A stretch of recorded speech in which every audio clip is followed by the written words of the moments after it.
If you're having suicidal thoughts or feelings or feel like you have no hope, please call 988. There, you can talk to someone who not only cares about your story, but cares about you. Please reach out today. Thomas P. Murphy once said, "Minutes are worth more than money. Spend them wisely." At Minutes Wisely, we take that to heart. Our mission is to decrease veteran suicide by providing life-changing experiences for veterans, first responders, and Gold Star families. We believe that we can make a lasting impact by rekindling a sense of purpose and fostering community through sponsored tickets to sporting events. These experiences are not just about the game, they're about the moments that can change lives. A simple sporting event can boost joy and instill a sense of renewed hope and purpose for those who have served. Join us in making a difference. Become a moment maker and empower a veteran with rediscovered hope. Visit minuteswisely.com for more information and to get involved. Together, we can make every moment count.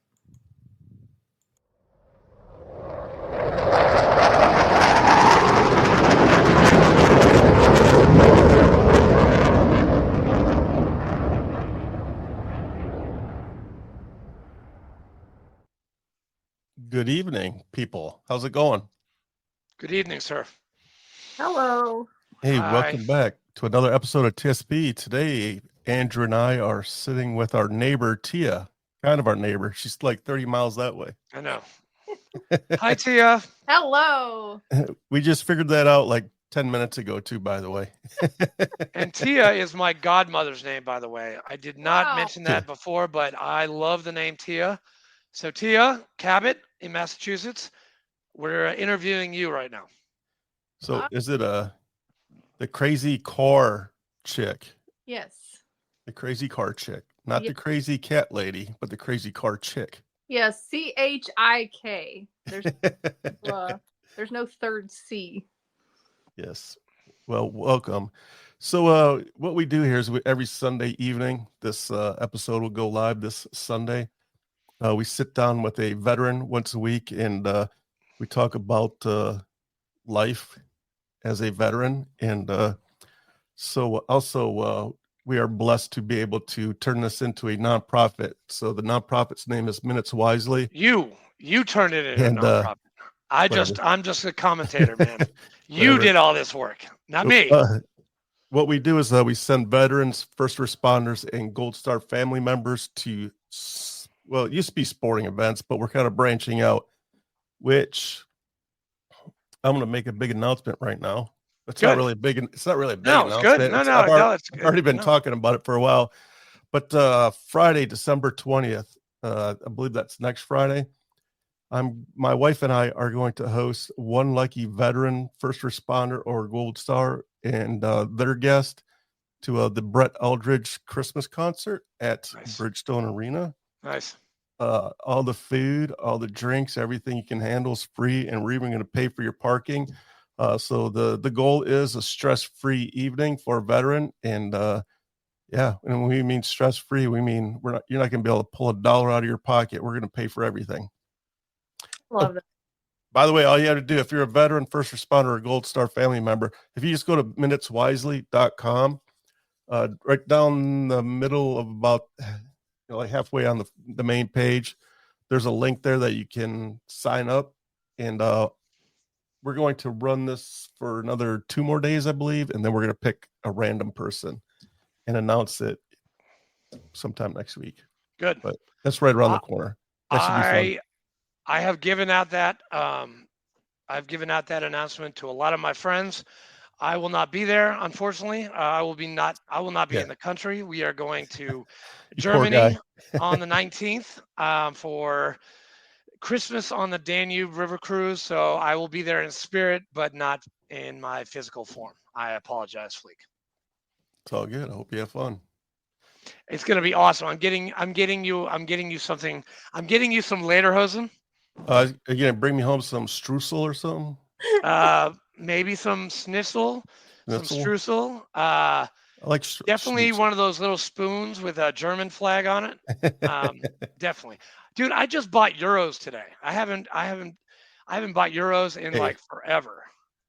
I want you to tell this joke when you're there. Okay. I want you to find the meanest, ugliest military guy there, right? I want you to Okay. break this down to him. Why does the German Navy have glass bottom boats? I So they can see the old German Navy. Oh. I thought you were. Oh, that's good, man. That's good. I will.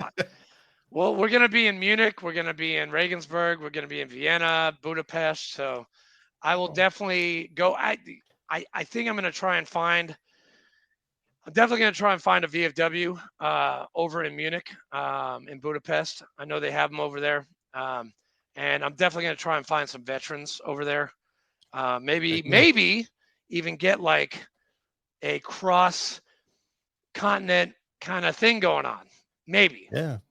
Oh, somebody in Germany is listening to us. Somebody, yes, that's the number There's quite a two, few right? people. Yes, That's the that's our number 2 city. Yeah. Yeah, Tia, we're listened in like 618 cities and like 45 countries. Yeah. 40. wow, cool. Well, as far as I know, I'm part German, so that's cool. Well, there you go. 18% German. It's on my bucket list to go there. Wunderbar. That and Ireland and Yeah. Scotland. Nice. 3 of my top ones right there. I'm kind of bummed that you quit drinking. You're not going to be able to drink some German beverages while you're there. No, but I'll take care of Katrina, and she will be. She is all German because I don't know if you know this, but one of her ancestors, Fritz Haber, invented chlorine gas. Interesting. Yeah, I found this out watching NCIS. I was like, wait a minute, he's got your last name. Yeah, that's one of my ancestors. I was like, oh shit. Oh boy. I know.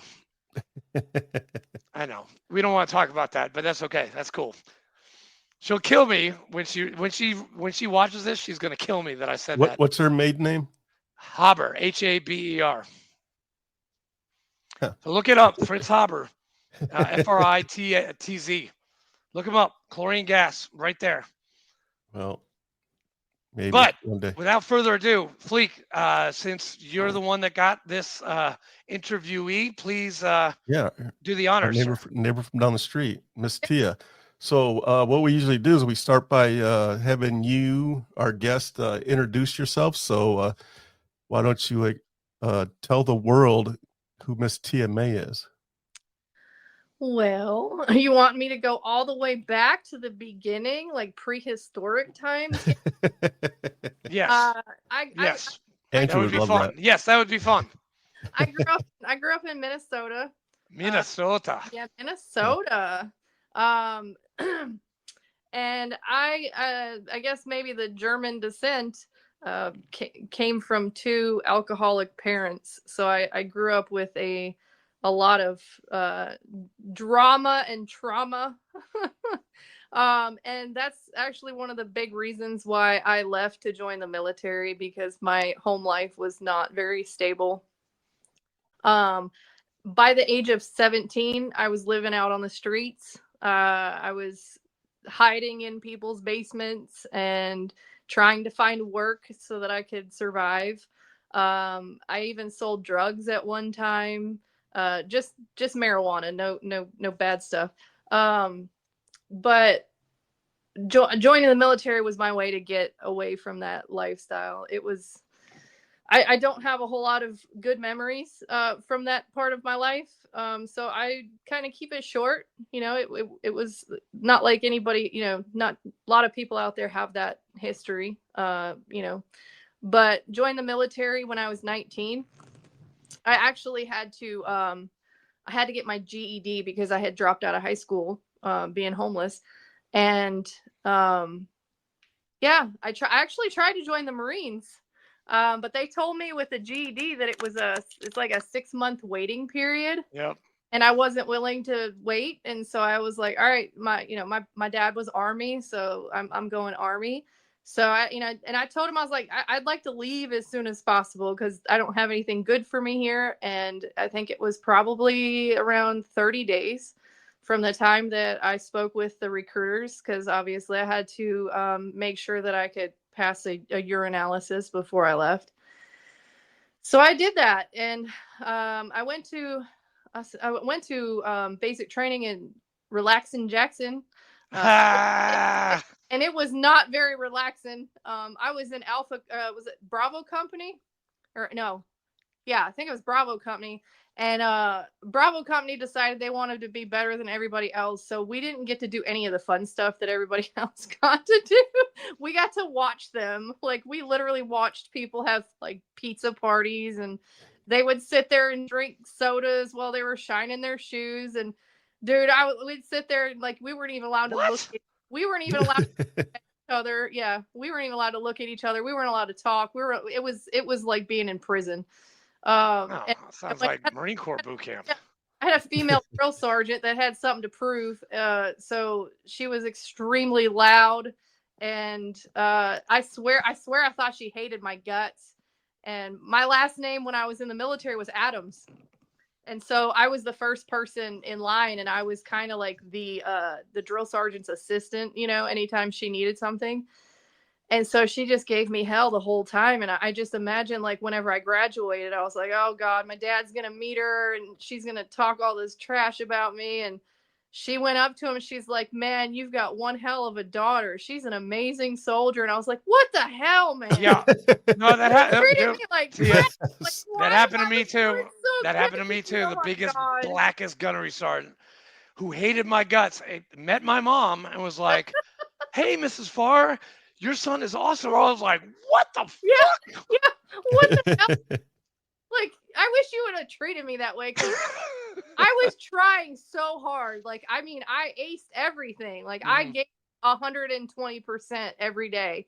But yeah, after basic, I went to Fort Gordon, because I was in communications to get my AIT done.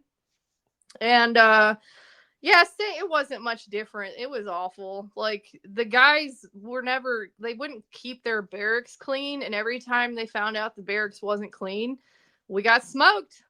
And so we got smoked all the time. And I was like, man, when is this going to get any better? Like, I thought I thought we were supposed to be in school, not getting beat up still. But, so yeah, I made it through that. I think my AIT was like 12 or 14 weeks, something like that.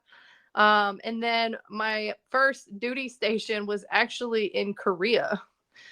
So I went to Korea. I lived there for a year, and Nice. something that you won't see in the news, because I've actually looked it up, was that there was two Korean girls, like small girls, that got run over by an American tank right before I got there.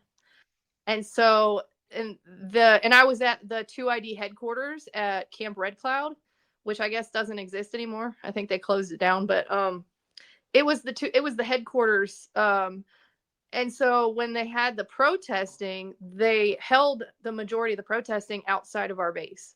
So we had thousands of protesters outside of our gates. So we were pretty much on lockdown like the whole time. My military career was awful. Like, I'm telling you, all these people were like, oh, I got to go to Wusan. It was so much fun. And I was like, screw you. Like, mine sucked. You know, like, we were on lockdown. We weren't allowed to leave the base. We had one bar on post, because it was a very small post. It was only 2 miles around the entire base. So we would actually run around the entire base for PT in the morning. But there was one bar, so the entire base would be crammed into that bar almost every night that we were on lockdown, because we didn't have anywhere else to go. And honestly, most of my military career was being drunk. I mean, if I wasn't on duty, I was drunk, and that's, you know, majority of people that I knew. Lots of sexual harassment, if I'm being honest, and that's another very common thing. Most women I've talked to that were in the military, it's awful to me to think about. I went into the military so gung-ho, like, this is going to be my brothers, because like I was always as you call it, like a tomboy. Like, I played sports and I like to shoot guns, and I was so excited. I even told him when I picked out my my MOS that I wanted to be in an MOS that didn't have any women. Like I was like, I want to be with nothing but dudes.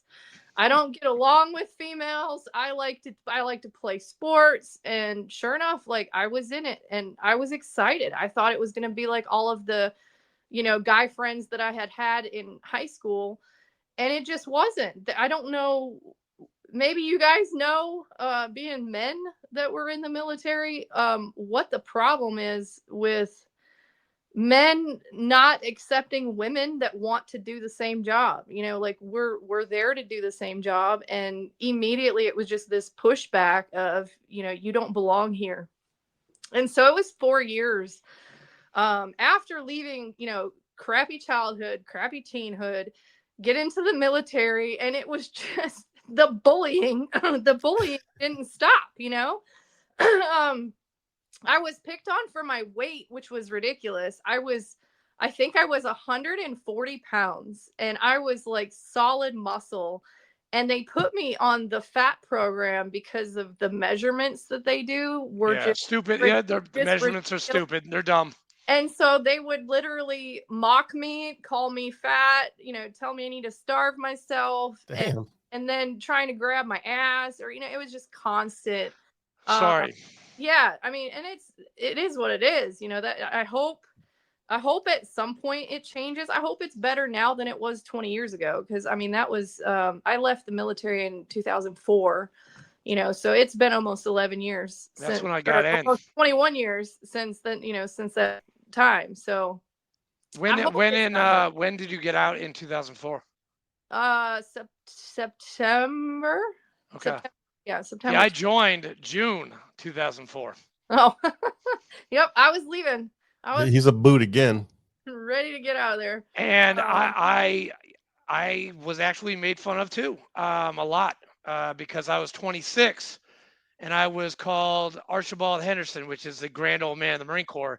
It means you're old. Yeah. And I was the oldest guy there, but I had a college degree, and yeah, they gave me shit. I did not tell them I had a college degree because they would make fun of me more. So I actually even had to dumb down my language. I couldn't even use big words that some people that I talk to today still don't even know the meaning of these words. Yeah. So yeah, it was not to your extent, but I empathize with you about how you were treated. It's ridiculous, because to me, like the way I look at it, and I still look at it this way now, that if somebody tells me that they were in the military, immediately they're family to me. I don't care who you are. I don't care where you're from. You're family, and I would throw my life down for you. Mm-hmm. I mean, my life down for perfect strangers, but anybody that takes the time and swears their life away to the military, I'm sorry, it's like this ungodly honor that you hold in my mind. And yep. I want to protect anybody and everybody. You were talking about feeding the homeless or working with the homeless and stuff. Coolest nights. Yep. I recently did we did a Thanksgiving dinner. We packed over 200, I think it was 250 meals. Nice. And we went down to downtown and we hand delivered them to people. We did, we sat and talked with people and, kind of let them know that we cared about them and that they're that they're humans, that the fact that they're unhoused doesn't make them less than, that everybody has a time where they can fall down. Yeah. And there's resources out there for them. And I actually ran across a veteran who has been weighing on my heart ever since we went down there. And it's, it's like, as soon as I make a connection with somebody, even if it's a short conversation, I just can't stop thinking about it. And so I've actually thought about going back down there and trying to spend, I know I can't help thousands of people one by one, but I can help, if I can help one person go from living in a tent to, hopefully, getting off the streets and living in a house, then that's a huge accomplishment. And see, if you feel up to it and you want to, the women's shelter is always looking for people here in Murfreesboro, and it pays pretty good. And It's about 11 to 15 women, and they are housed at St. Paul's Episcopal Church. She doesn't like women. Well, she can't look after the men. She's got to look after the women. No offense. I But like nice women. they're very nice. They're My very nice. look, I get to feed them from every time when the temperature is 32 or below, we feed them and then we house them. And Jim Martin at the Journey Home, I can give you his phone number. They're always looking for help. Always.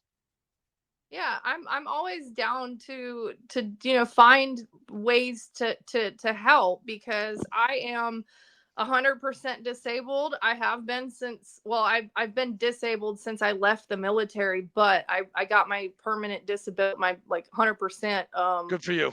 I want to say about 9-10 years ago. Wow. And it's hard. It took me 12 years to fight the system. Took me 11. Holy shit. Yeah, it took me 11 years to get where I am. I started out at 40% with 50. from being messed up from my head down to my toes and everything in between. They gave me 40%, and I lived with my daughter as a single mom, and my disability was $450 a month, I think, when I first got out. So yeah, it was a struggle, and that's one thing I'm always down to try to help people and guide them to try to make it a little bit easier, because there was things that I learned that they're not going to tell you, because obviously they don't want everybody getting 100% right out the gate. They're going to have to, they try not to pay you as much as possible. Well, they're short about $15 billion next year. So, well, if they would quit giving money away. Exactly.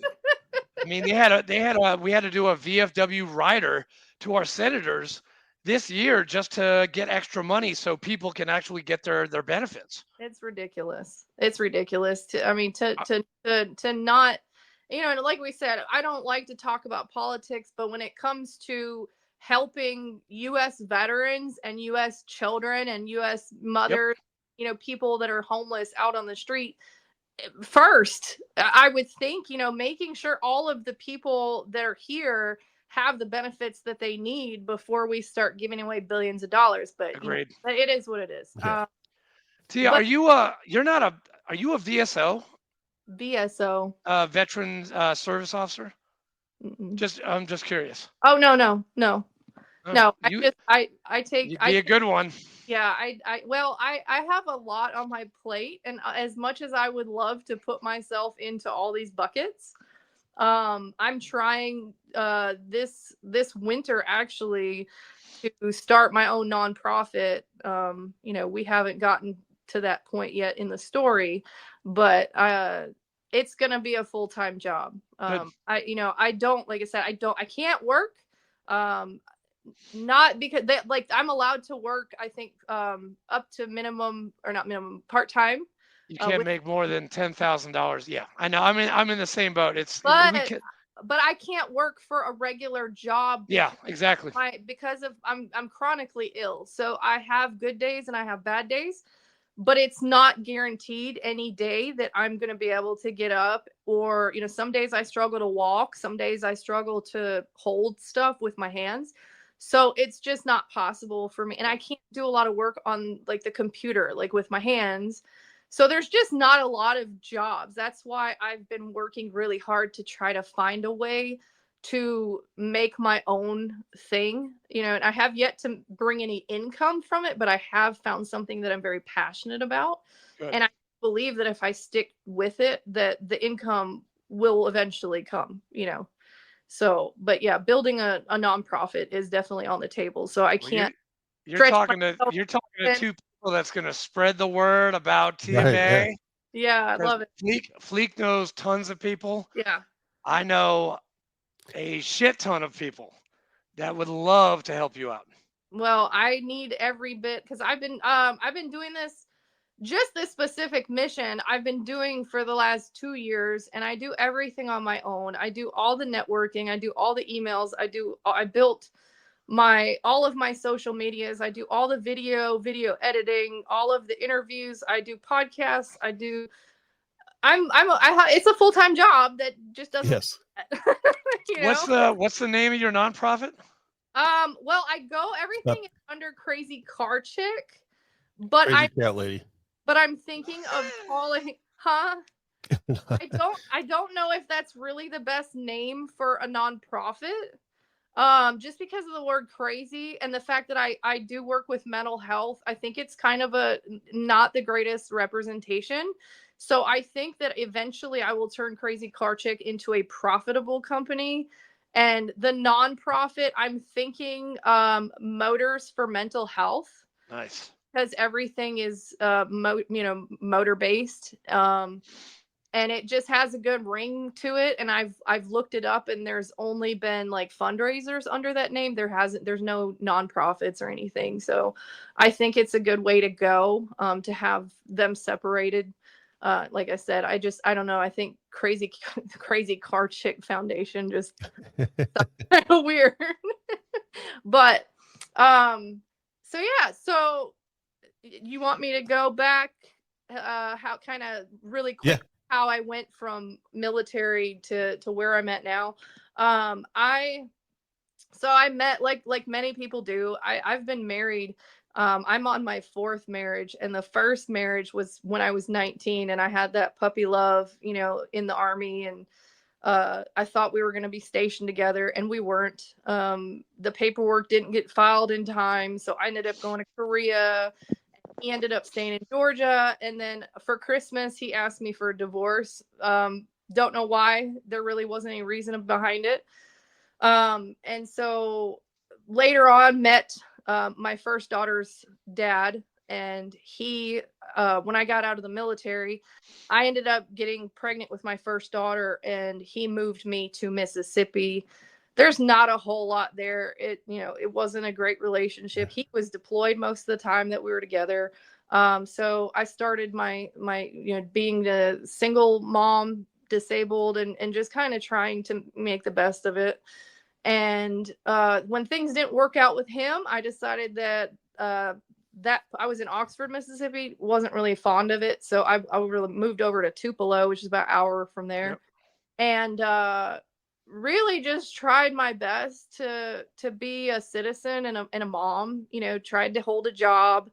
I never really got into any sort of career that I wanted. It was all just, your base pay, little peon jobs. And from there, I actually fell into the music scene in Tupelo, and I've always been a creative person. I've been an artist since I was little, and I jumped into photography in Tupelo. I did a lot of band photography. Met my 3rd husband there. He was a musician. And he actually is how I met my 4th husband, who I have been with now for 14 years. Congratulations. We met through the music scene. He was a guitar player, and he mentioned wanting to move to either California or to Nashville. And within a month of us kind of dating, I decided to try to look for a job in Nashville. I was like, I'm not moving all the way to California. I've heard it's expensive. I've already been to Nashville. I love the city. So like, I think it was less than a year after we started dating, I took a job, and I was like, I'm moving to Nashville. And he was like, what? I was like, yeah, you said you wanted to move to Nashville. He was like, I meant eventually. And I was like, well, I don't do eventually. I'm one of those people. I don't know if it's been my like survivalist instinct and always kind of just being, bouncing around and whatnot, that I just jump on opportunity. And so I did. I jumped, sold everything I owned, except for what, a couple, things, whatever would fit in my car, basically.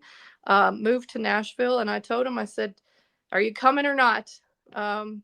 And about, I think it was 2 months after I moved, he followed me up here. And we actually were staying on someone's couch for the first 2 or 3 months that we lived here. We literally had nothing. I had a car full of stuff. I think I had $100 in my account when I moved here. Like, I was determined to start a new life, and definitely did. We got We started in a cheap apartment in Antioch, which was it's not a good Nashville Village. Not a good nope, it's right off of Bell Road. Okay. And it didn't take long for me to be like, all right, this is not where we need to be. We need to get out of here as soon as possible. So I finally applied to get my 100% on my disability, and timed it to where like we applied to build a house, and my disability, we were waiting on it to get approved. And we had to have that for us to buy this house. And so I just kind of, threw it out there, and I was like, I'm just gonna go for it. And luckily, I think it was like the week before we signed on our house that my disability went through. And so now we live out in Lebanon. Like I said, we live in a really nice subdivision out here in Spence Creek. I don't know if you know where that's at. Beautiful subdivision, great for kids. Coming from where I've been, I've been homeless, I think 3 times now. I was homeless when we moved to Nashville. In a really good place. As far as being in a stable life, I mean, it took a long time to get here. Like it wasn't stable from the time I was born until we moved here. So it was 35 years of bouncing around and just never knowing if I was going to lay any roots down anywhere. And I love it here. I don't know if I'll ever leave. I have built an amazing community of friends and connections here. So, like I said, I was an artist for a really long time. I was a very successful artist here in Nashville for about a decade. I did everything from painting murals to doing body paint to doing tattoos. And my disability is mostly from my autoimmune disorder, which I believe come from just getting too many pokes from the military. So my hands have slowly been deteriorating. So I had to lay down my brushes, lay down everything about 2 years ago. And I went through a massive kind of spell of depression and kind of like what do you want to call it? Where you just don't know, we don't know who you are or what you're supposed to do because you've always done the same thing. You're in limbo. Identity crisis, kind of. Yeah. I had no idea what in the world I should ever do because I was always an artist. And so, like I said, it was about 2 months of me falling into a really bad place. And one of the things that launched me into where I'm at now was finding an organization called 220. 220 literally saved my life. Pam Arnell. Yes, Pam Arnell. Yes. Arnell. Yep. She was actually my coach that worked with me. She's the director now. But a friend of ours, I had actually reached out to the VA and told them I was having a mental health crisis, and they basically put me on hold. Told me to call them back later, and I never got a call. And I mean, if it wasn't for 220, I wouldn't be here today. There's no doubt in my mind. I had even told my husband that he should go ahead and prepare for me to not be here. But luckily for me, and I believe everything happens for a reason. One of my husband's best friends contacted him and told him about 220. He's actually not even a veteran. He found it, and they actually paid for the session because if you're a civilian, there's a charge for it. But the session that they do, he told my husband, he was like, you should have Tia reach out to 220, because she's very open on social media about her mental health struggles and her PTSD. Have her reach out to them because for military, it's free. And at this point, you gotta know, like many people, I started therapy when I was 11. I started taking antidepressants when I was 11. I have been on probably 30 different medications trying to chase this normalcy that people talk about, where they don't have anxiety and depression, where they're happy and, very stable.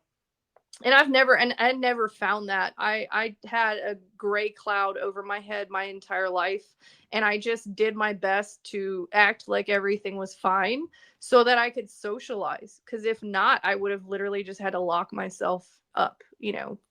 I had nightmares almost every night um since I was a child. So it was 40 years of having nightmares. And I probably slept an average of 2 to 3 hours a night, if I slept at all.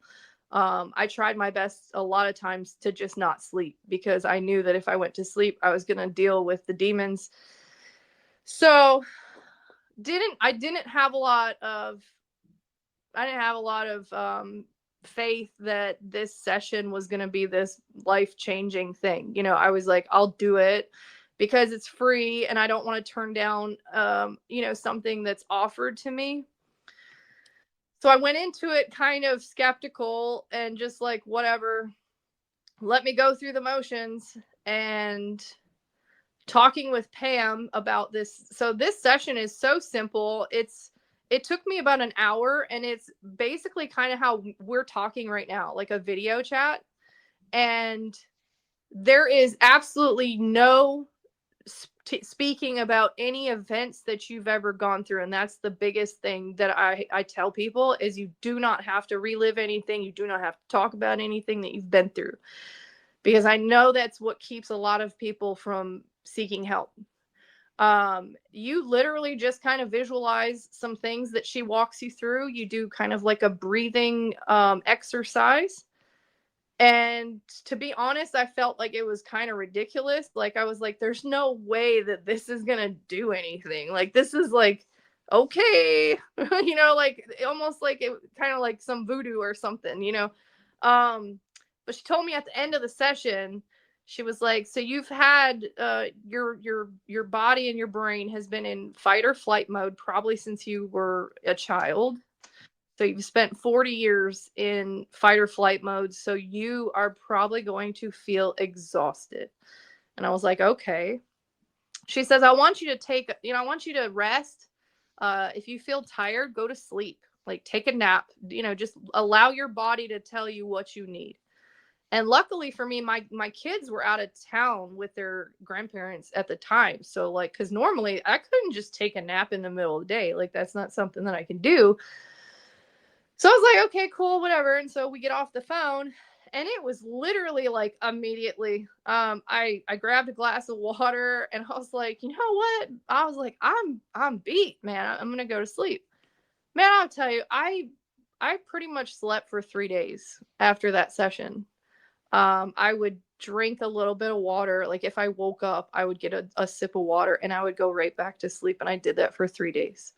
And when I woke up on that third day, I felt like I had nothing in me, which kind of made me feel like what they did was wrong. Like it had broke me.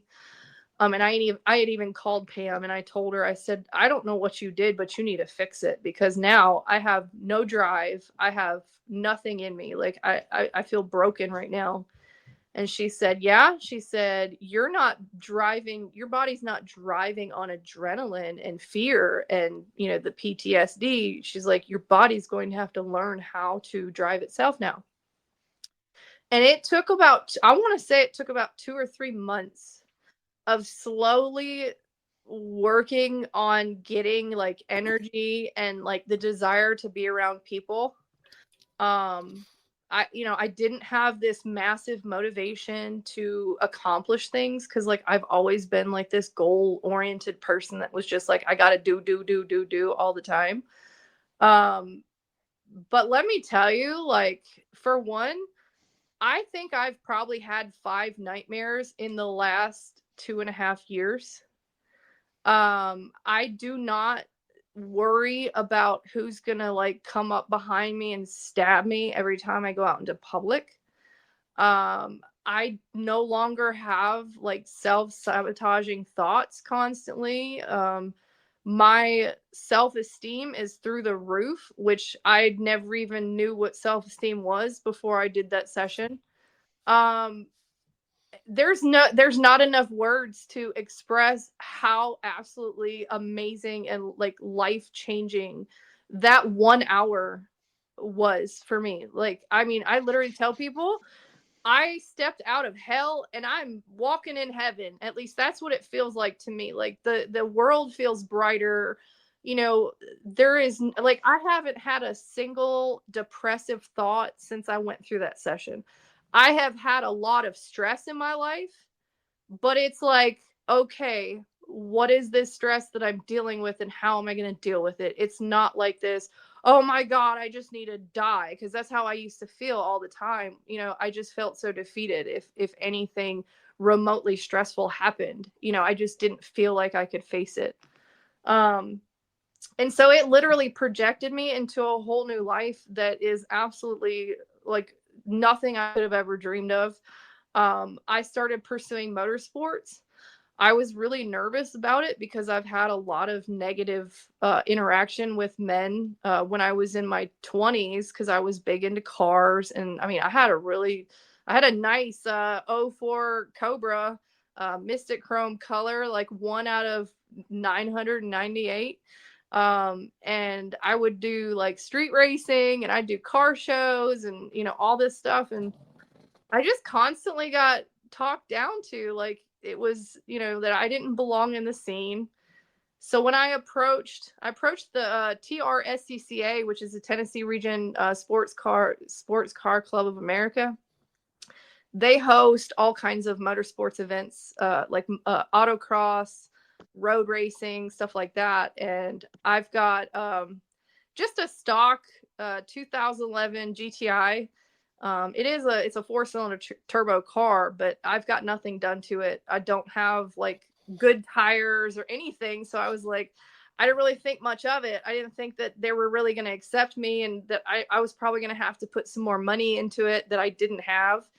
But to my surprise, once I got the courage to talk to them, they were so welcoming, and they just love the fact that anybody is interested in getting involved. And the minute that I hit the track for the first time, it was like this switch flipped and I was like, oh, here it is. I've got the brotherhood of all these people, which was in the military, the stuff that I was missing. You know, I think that's what a lot of veterans start missing when they leave the military is the camaraderie that you have is Yes. unlike anything else. I haven't really felt that since I left the military. So, I mean, it's been almost 21 years of not having that and just feeling kind of lost and not really having this sense of purpose like I did when I was in the military. And so when I found that, okay, I love the motorsport stuff, I'm going to pursue this, but how can I feel like I have a purpose too, other than just making myself happy?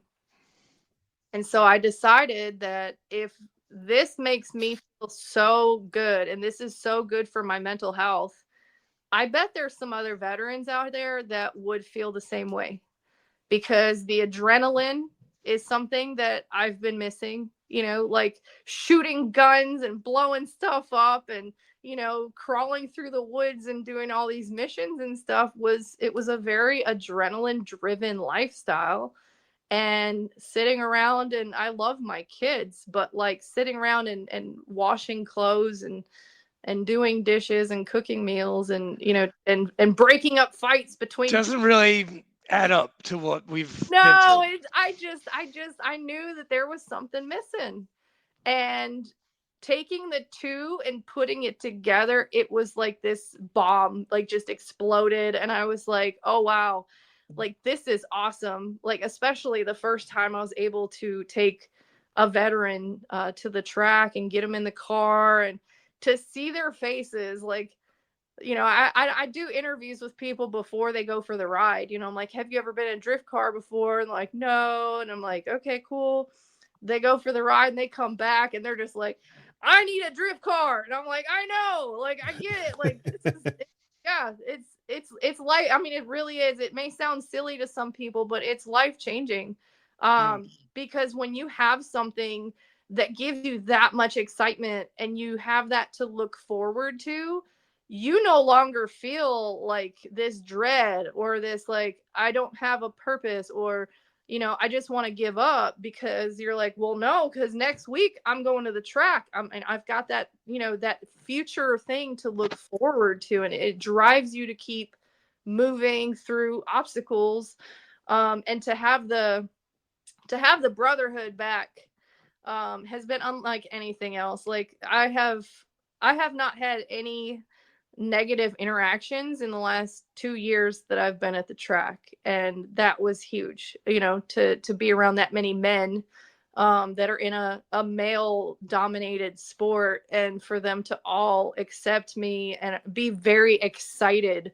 Like every time I show up to the track, they're like, it's the crazy car chick. And I'm like, yeah, like, that feeling of belonging and knowing that people actually want you there. And it's been very healing for me, because I've felt a lot of rejection, from the time I was a kid up until, not too long ago. It was, Yeah. So that is, and speaking of the nonprofit and fundraising and stuff, so this year in February, my first drifting experience was ice drifting in Colorado. And I flew myself out there on my own dime, because I wanted to document exactly what kind of things that I want to do for other veterans. And so coming up in February, it's my goal to fly at least one veteran. I would love to take 4 or 5 people, but it's not cheap, especially if they want to drive. It's about $150 to $200 for every 30 minutes to rent a drift car to go drifting on the ice. So it's going to be, I'd like to do at least 2 hours. That's a good amount of time to go out there and have a good time and get the feel for the car and all that stuff. So it's going to be like $800 just for renting the car. But people can come out there with me and just ride with me. They don't necessarily have to drive. Which would be a lot cheaper, to get their plane ticket and to make sure that they have a room to stay in while they're there. I plan to pay for all their food. Like you were saying, like once you get on that plane, don't plan on spending any money, because if you need anything, I want to take care of it. So we just released a fundraising effort with Veterans Trust. Veterans Trust does motorsports events for veterans, and I partnered up with them several months ago, and I started doing my program here in Nashville. Is kind of what they do down in Florida and on the East Coast, is getting veterans out on the track, getting them into cars, getting them to do ride-along, stuff like that. And so hopefully over the next couple months, I'll raise enough money where I can fly. Like I said, if I could fly one veteran out there, and also I take a camera crew so that they can film the experience. I'll have a drone operator, and possibly I'm hoping that I can get the founder of Skids magazine to come out there with me. She is absolutely amazing. Her love for the motorsport scene is just like mine, and to connect with another woman has been different for me. Like I said, I don't usually connect with them, so when I do, I hold it very closely to my heart. But so that's where I'm at right now. I'll have to apply for. I don't know anything about any of the nonprofit stuff, but after doing this for 2 years, I've started getting people that are interested in making donations, and I don't really want to take them on as as a person, because then it comes into account where I'm going to be giving away a lot of that money to taxes. So I'll be you need to talk to Fleek or myself. We have a lot of experience in nonprofit stuff, and Fleek, I mean, he had an idea, and now he's got a nonprofit. Yeah. And now he's done the 990. He's done the incorporation. He's done this. Yeah. We started a VFW. Starting a VFW is like starting a nonprofit. You got to do the 990. You got to do the incorporation. You got to have a board. You got to have this. Let us know how we can help. Well, I'm here. I need all the help I can get. I just have. You have to have 3 people on your board At to least start with. Huh. You have to start with 3 people. treasurer, president, and somebody else. Note taker. The secretary. Yep. Sorry, we call it adjutant, but I was trying not to use that much VFW nomenclature on this podcast tonight. Yeah. Which, So- by the way, you did spend a year in Korea, so that's another nonprofit group you could go to. Don't do it. Is the VFW. I'm just saying. You were there for 30 plus, 60 plus days. You can join the VFW. Yeah. So that's gonna be the big thing. One of my first goals, other than doing like the retreat style stuff, is gonna be building my first car for the organization. I want to build a drift car. That way, when I go to the track, I can take people out all day long and not have to be cool. Not having to ask people, hey, can I get a veteran in your car? And trying to time it when people are in the pits and trying to get people in the seats is actually way more difficult than I ever thought it would be. I spent a lot of time chasing people around. And so I was like, if I have my own car, for one, I can get experience because it's my plan to become a professional race car driver and drifter. I do off-road racing. If it has wheels, I want to drive it and I want to drive the shit out of it. If that's all Hell I yeah. that. I'm extremely competitive too. So like, I mean, I've thought about building a kart and do kart racing. They just got the kart track down in Shelbyville going.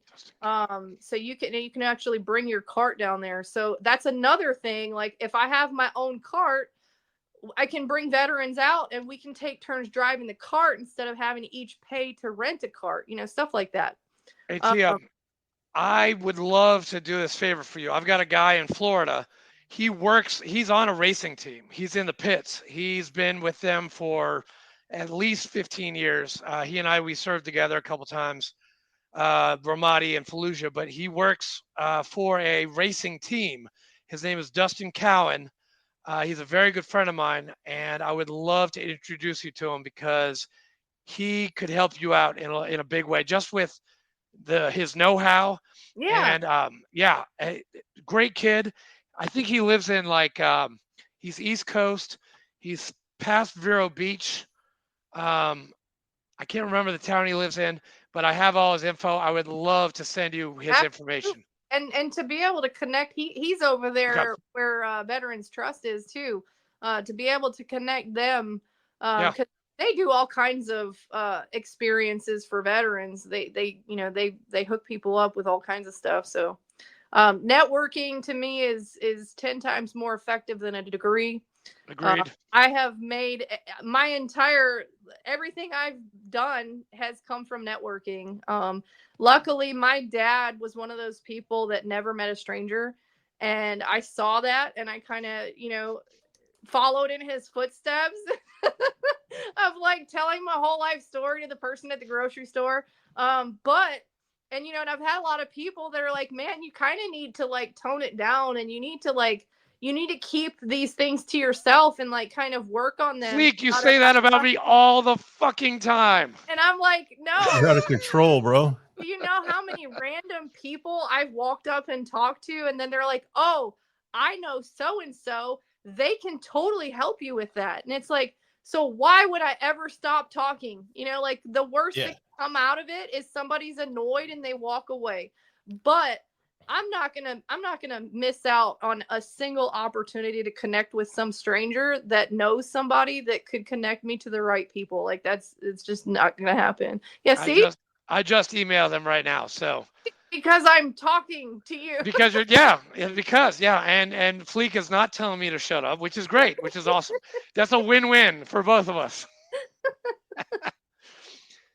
Hey, Ted, do you know Dan Jarvis? Jarvis. Yeah, Yeah, he's from 220, right? yeah. He Yeah. started 22-0. Yeah. He's my cousin. No way. I swear. See? Like small world. Yeah, we had him on the show a couple weeks ago. Oh We did? wow. Oh yeah, that's With right. We Dinka. did. Yeah. You should get Pam on here because she knows all the ins and outs of everything. She's amazing. She's such a good person. Her husband was a veteran, and I want to say he passed away about a year ago. But she is seriously one of the kindest people I've ever met, and doing like I don't think I've ever felt more comfortable talking to somebody. Hey Briggs. Hey when it Briggs. comes to when it comes to the mental health aspect, she's just one of those people that you just immediately feel like, oh, she's like my sister, like Yeah. I could tell her anything. So, and we talk all the time now, like we're She's somewhere in the area too, right? yeah, she's in southern Tennessee. Yeah, she's in the lower part of Tennessee. Okay. Pulaski, Winchester, Tullahoma, Sewanee. I know she's in Chattanooga. Tennessee I somewhere. don't know what city it is. I just know that I think she said she's about an hour south. She's probably in Manchester, Winchester, Tullahoma, one of those cities. Yeah, somewhere down My there. mom lives an hour south. So Oh, okay. I've actually been thinking because my plan is to sell our house and to use the equity for land and to build a shop. I just want a big shop. Hey, go to Colmont or Altamont. It's cheap there. It's south. It's on the Cumberland Ridge. I want to find a place that's kind of like central to all the racetracks. Oh yeah. You probably racetrack. Isn't Kingsport? That's a racetrack, isn't it, up there? I don't know, but I know that if I go south 30 minutes, I'm about an hour from two other tracks that are in Alabama. Okay. And will be pretty close. Oh, Talladega. Yeah. Okay. Got it. Speedway. So I think if I go about a little bit south of Murfreesboro would probably be good because I know Murfreesboro is a little expensive now. Yeah, it is. And we are not getting a racing track or a baseball team or an amphitheater. We basically have a Nashville Speedway in Murfreesboro. We do. Yeah, we got the Speedway. Yeah, that's on 231. NASCAR track. Well, there's the Nashville Super Speedway right there off right off 840 right there. Yep. Yeah, I go there every first Saturday for Cars and Coffee. Cars and Coffee. Yeah, I was going to ask if you go to that. It has grown into this massive. That's huge. It is massive because when they moved it to the Speedway, it used to be in Franklin, and it was awful in Franklin because the traffic was awful. There was nowhere to park. We filled up the movie theater parking lot, and then people were parking on the grass. People were, just everywhere. And when they moved it to the Speedway, it exploded because there's so much parking there. A lot of our buddies. Who do you talk to about getting a booth there? Do they have like booths for? I can get you his number. Yeah. All right. Cool. Jonathan Bowman can get you a number too, Flake. You're doing nonprofit stuff, he will let you set up your tent at no charge. Yep. Yeah, that'd be awesome. Yeah. I'd love to see you out there, Fleek. Neighbors. We can start our own tent community out there. Hell yeah. I can't wait. I can't wait to my plan is to set up the tent and have my drift car on one side and my my autocross car on the other side. And just look like a total badass, Did you ever go to the races in the F1 series in Nashville, Music City? To the Grand Prix? Yeah, the Grand Prix. Yeah, I actually went to the Grand Prix with Godspeed, and we went to advertise for Race Ready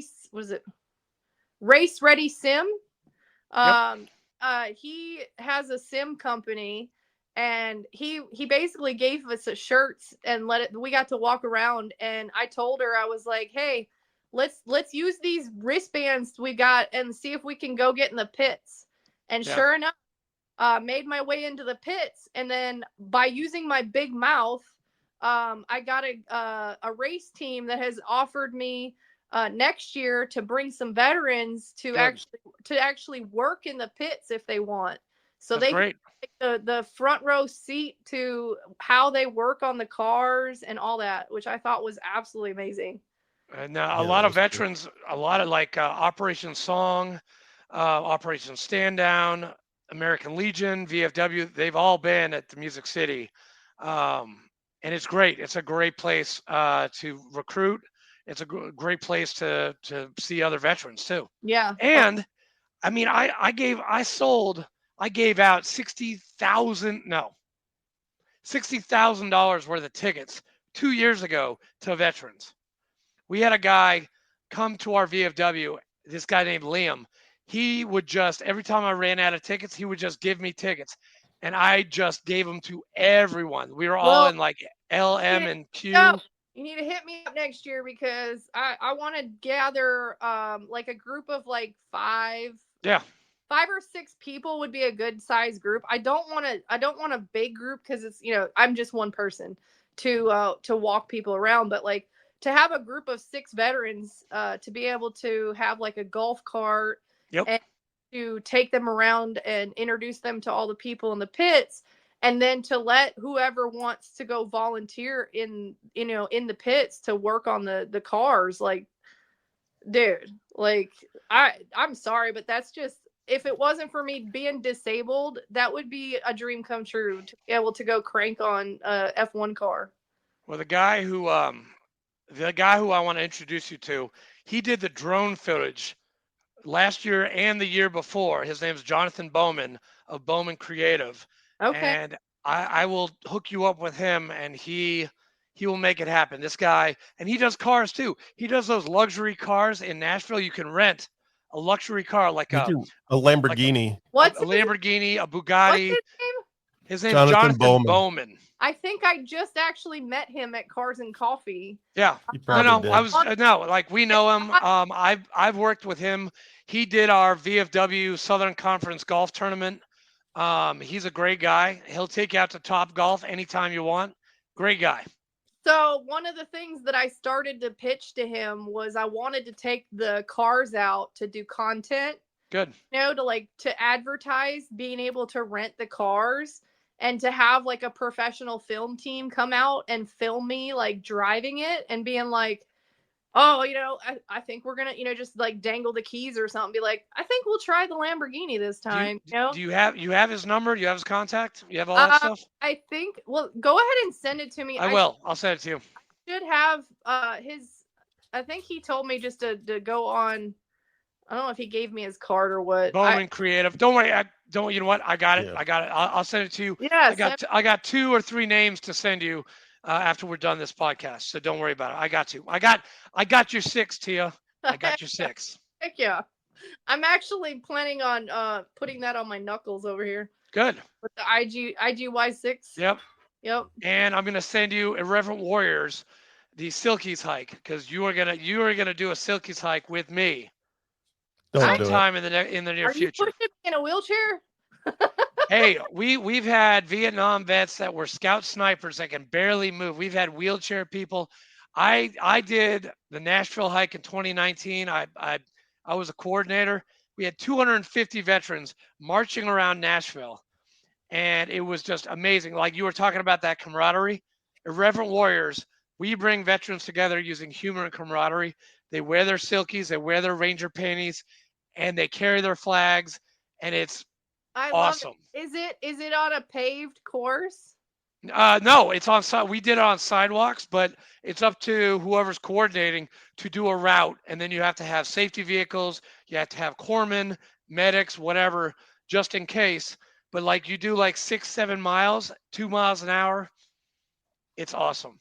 I will Dude, send you. I'll send you all that stuff too. totally get one of those Lamborghinis and just kind of, put some flags up and Yeah. lead. We had a 7-ton rolling behind us at one of our hikes. It was fucking awesome. Heck yeah. But yeah, I'll send you all this stuff. Yeah. I know the Grunt Style Foundation and Irreverent Warriors are now working together. So it's like it's a huge combination of people, and they have hikes all over the country, all over the world. They have 125 plus cities. Once you get on this website, I want you to look it up. And I know the coordinator for Nashville because I gave him the damn job, and he's still doing it. And his name's Zach Jenkins. He's an awesome man, and I'm going to introduce you to him. He's fantastic. He's a good Marine, um, One and of the he loves veterans. one of the things that I want to do with the drift car and any other cars that I build for my organization is to advertise for all of these veterans organizations Yep. with the car. And You know, Minutes Wisely, maybe, and we could slap a Minutes Wisely sticker on there, right? Hell Yeah. yeah. Let's do Or it. a ton tavern sticker on there because I do a lot of stuff with the Ton Tavern. imagine the advertising. Imagine like the imagine cars all the running possibilities. around and being like, let's help some veterans and just That's not right. smoke. Yeah. Fleek, you got to ask a question. Do you have it in front of you? I do have it in front of me. Tia, get ready for the question. This is a question. The question. We always wrap up the interview with a question. Actually, the first question is actually two questions. The first question is going to give me the question to ask you. Pick a number through 1 through 10 and do me a favor. Do not pick. Don't pick 7. Don't pick 7. Oh, 9. 9. Oh, 9. Okay. That's Everybody a good one. pick 7. Were you going to pick 9 anyways? Yes. Okay. That was my number that was my hockey number, by the way. Literally everybody has picked number 7 since we've been doing this. It's so frustrating. Been a number that I would pick. Weird. Strange. All right, Okay. here we go. Here's your question. Can you share a story of personal triumph or an accomplishment during your time in the military that you're particularly proud of? I mean, I'm really proud that I did it. But I would say I want to say it was the first week that I was in Korea. We went out into the field, and you got to think, I was brand new to the military. I didn't really know a whole lot. And they put me in charge of our entire group that went out to do this training session. So I was the leader of 4 people on this fake war mission. So we all had those laser tag, I guess, kind of things where your gun had a laser pointer, and then you had all these things on your body that would go off if you got shot. And it was kind of like capture the flag. So we had to kind of talk about what we were going to do in how we were going to go out, who was going to go where, and how we were going to defend and how we were going to conquer. And they put me in charge. I was the lowest ranking.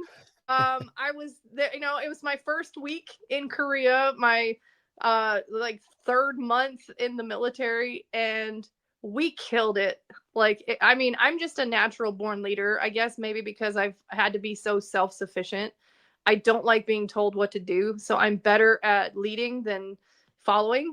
And we killed it, and they were really surprised. I think they did it thinking that I was going to fail and they were going to give me like this teaching moment, and they were all just like jumping up and down and cheering for me when we captured the other person that was supposed to be coming after us. So that was pretty proud of that.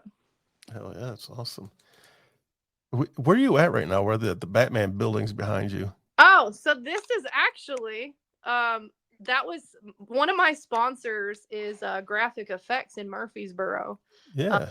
Put all the decals on my race car for me. He made this. This is actually it's a window film. Oh, yeah. So in the daytime, the light actually kind of comes behind there, which looks really cool. But this is my podcast studio that I've been building in my basement. So if you don't mind, I can actually hold on. Let's see if I can do this. So I put, if you look, there's let's see, where it looks like brick. Yeah. Brick. So that's actually like a photo backdrop. But yeah, from like 5 feet away, it actually looks real. So there's we've got these chairs that I'm sitting in. I've got microphones. There's a couch, little. So it's a. But this is in my basement. This is my. This is You have my. a basement? That's pretty rare. Yeah. Yeah, so we are in. There's only I think 10 houses in this neighborhood that are on the edge of the road, and they blew up. They blew because it's all rocks in a lot of rocks in Tennessee, so they blew it up down here. So it's a walkout basement. So yeah, the 10 houses. And one of the requirements I had I'm from Minnesota, so one of the requirements I had was having a basement, because I grew up with a basement, and that's how you don't die when the tornadoes come through. Exactly. So trying to find a house with a basement was not easy, but when I found out that these had basements, I was like, okay, that's it. I don't care how much it costs. That's where we're going. I've had a basement since Exeter, New Hampshire. Damn. Yeah. Lucky. Yeah. Lucky. So, yeah, I thought it would look really cool to have the Nashville skyline. No. I love the Batman building, man. I love it. And so I looked up a sunset Nashville skyline, and I found that picture, and I had him print it out, and I actually installed it myself, which great. it's like Looks good. Kind of like window tint. Yeah, we have Right? one on ours. It's orchids, and it's like a stained glass window, but it's fake. But it looks I love it. It's great. So yeah, I thought that would be better than looking at my neighbors, Yeah. Because at Good first point. I was like, well, maybe I'll just do it black, just so that you don't see what's outside. But then I was like, but if I make it look like the skyline, it'll look like I'm in like a downtown apartment, which Yeah. Yeah. No, I swear to God, I thought you were in like an office building see, in downtown Nashville. I was like, holy shit, damn. yeah, She's big just getting baller. back from work right now. Well, Mattia, thank you so much for coming. It's I'm going to be sending you an email probably in the next 10 to 15 minutes with a lot of contacts. Sweet. I appreciate that. Yes. Well, thanks for jumping on with us. Absolutely. Thanks for having me. We'll have to get together. I didn't, if I would have known y'all were local. Yeah. I'm I'm in Lebanon every single day.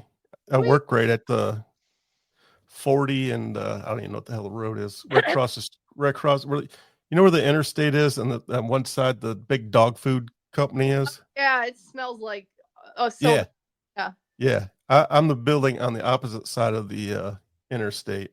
Okay. And I'm a retired veteran advocate in Murfreesboro, Tennessee. And if you want to go to lunch, I would be happy to take you to lunch or coffee or whatever. Awesome. Heck yeah, dude. Oh, and coffee with a veteran every Sunday. Don't go there. What? Don't go there. There's some there's some good people there. Why you say that? It's a long story. I can't say it on the air because I got. We can't say it on the air, or they jumped down our throat about libel and slander and all this kind of stuff. Yeah, they got mad at us. But hey, it's great. If you want to go for a cup of coffee and then eat and then leave right away. Go find a new group. Hey, Oflo Bakery, next to. I've actually thought for a long time about starting my own. I don't know if it necessarily has to be all veterans, but just a group of people that likes to get together. I actually have a car group. We try to go out to eat at least once a month. And we just drive our cars. We try to go at least 30 minutes to an hour, to take like a cruise, and we go sit down and have food together, and we crack up and we talk shit, and it's great. But to build on that, to have like 20 people or so, if not more. Tia, do you know Layla, who works at Humidor? I don't think so. He's a big car guy, kind of Asian guy. He was doing the cars around the square in Murfreesboro. He's a great guy. No. Jerry Alvarado, what about him? Have you ever heard that name? Man, I He's mean, a Marine Corps League. He's a truck guy. to pull up a picture of somebody better. Okay. I max out at 5,000 people on Facebook. Yeah, me too. So I keep on meeting new people every day. Yeah, I suck at names. Like, and you're a new person. I've never met you before, and we met today. You are 5001 today. Nice. And I followed you on somebody. I followed you on Facebook and on Instagram while we were talking. So Heck yeah, dude. you're welcome. Thank you. But Fleek, nice job. All right. Tia, thank you so much. Hey, stick around for a second, guys. I'm just going to hit end record. I'm going to make sure it all downloads. So peace out, everybody. Bye, guys. Thanks for joining us. See you next week. See you next week.